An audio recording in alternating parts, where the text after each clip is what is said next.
નમસ્કાર, હું રાજ. આપ જોઈ રહ્યા છો સ્પાર્ક ટુડે ન્યૂઝ. જૂનાગઢમાં ભક્ત કવિ નરસિંહ મહેતા યુનિવર્સિટીના ચતુર્થ દીક્ષાંત સમારોહમાં રાજ્યપાલ આચાર્ય દેવવ્રતજીના હસ્તે 36 વિદ્યાર્થીઓને ગોલ્ડ મેડલ અને 109 વિદ્યાર્થીઓને પીએચડીની પદવી એનાયત કરવામાં આવી હતી. વંથલી રોડ સ્થિત બીએપીએસ સ્વામિનારાયણ મંદિર ખાતે યોજાયેલા સમારોહમાં યુનિવર્સિટીની 6 ફેકલ્ટીના કુલ 27,000થી વધુ વિદ્યાર્થીઓએ સ્નાતક, અનુસ્નાતક અને ડિપ્લોમાની પદવી પ્રાપ્ત કરી હતી.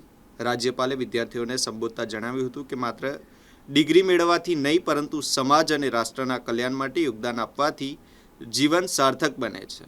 સાથે જ લોકોનું જીવન સરળ અને સુખમય બને તે માટે ઇનોવેશન કરવા આહવાન કર્યું હતું. કાર્યક્રમમાં અનેક મહાનુભાવો, અધિકારીઓ અને વિદ્યાર્થીઓ ઉપસ્થિત રહ્યા હતા. विचारों को आगे बढ़ाने में लगाइए, चर्चा करने में लगाइए, विचारों को अपने जो विचार नए विचार आ रहे हैं जिनके बारे में अभी आप पूरे तरह से कन्विंस नहीं है, आपको विश्वास नहीं है कि विचार सही है गलत है, फिर भी उसको बांट के सोचिए कि क्या किसी की प्रतिक्रिया आएगी और आपका विचार और सुंदर होगा.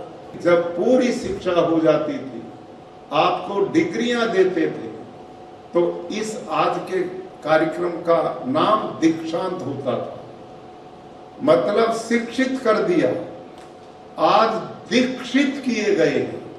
और दीक्षा वो है जो संकल्प लेकर के आप मन में संकल्प बना करके समाज को कुछ देने के लिए निकलना.